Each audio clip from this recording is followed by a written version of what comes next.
നമസ്കാരം മക്കളെ, നമുക്ക് പഠിക്കാം. ഇന്ന് നമുക്ക് യായുടെ ശബ്ദം വരുന്ന ചിഹ്നം ഉൾക്കൊള്ളുന്ന കുറച്ചധികം വാക്കുകൾ എഴുതി നോക്കാം. ആദ്യത്തെ വാക്ക് ആചാര്യൻ. ആചാര്യൻ, ആചാര്യൻ. അടുത്തത് പര്യായം. പര്യായം, പര്യായം, പര്യായം. അടുത്തത് ചൈതന്യം. ചൈതന്യം. അടുത്ത വാക്ക് ശൗര്യം.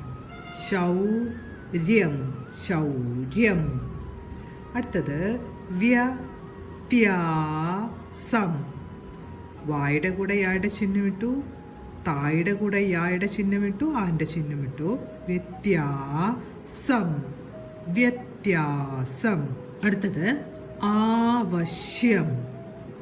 ആവശ്യം, ആവശ്യം. അടുത്ത വാക്ക് അത്യാവശ്യം. അത്യാവശ്യം. അടുത്തത് രഹസ്യം. രഹസ്യം, രഹസ്യം. അടുത്ത വാക്ക് വ്യക്തം. വ്യക്തം. കായുടെയും തായുടെയും ഇടയിലാണ് ചന്ദ്രക്കല വരുന്നത്. കായും തായും ചേർത്ത് ഉച്ചരിക്കണം. വ്യക്തം, വ്യക്തം. അടുത്തത് പരിഹാസ്യൻ. പരിഹാസ്യൻ. അടുത്ത വാക്ക് ആശ്ചര്യം. ആശ്ചര്യം.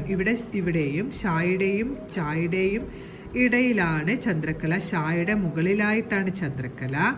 അപ്പോൾ ഷായോടുകൂടെ ഈ ച എന്ന വാക്ക് കൂടെ ചേർത്ത് ഉച്ചരിക്കണം. ആശ്ചര്യം, ആശ്ചര്യം. അടുത്തത് ഐക്യം. ഐക്യം. ഇന്ന് പഠിച്ച യായുടെ ശബ്ദം വരുന്ന ചിഹ്നം ഉൾക്കൊള്ളുന്നു പറഞ്ഞുകൊണ്ട് എഴുതി പഠിക്കണം. അടുത്ത ക്ലാസ്സിൽ കാണാം. നമസ്കാരം.